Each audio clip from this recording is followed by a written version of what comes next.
پڑھیے میرے ساتھ. اے میرے پیارے اللہ، اگر آپ نے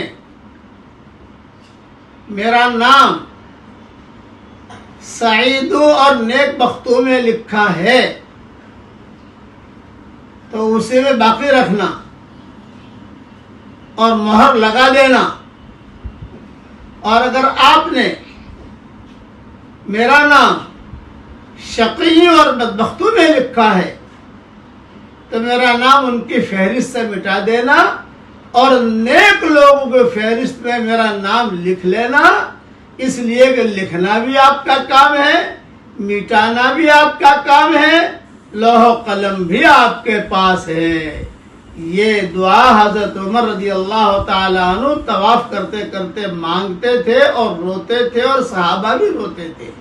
تفسیر ابن کثیر میں مضمون موجود ہے، اور میری کتاب بکھرے موتی میں اور آسان دعاؤں میں یہ حوالوں کے ساتھ میں نے لکھ دیا ہے.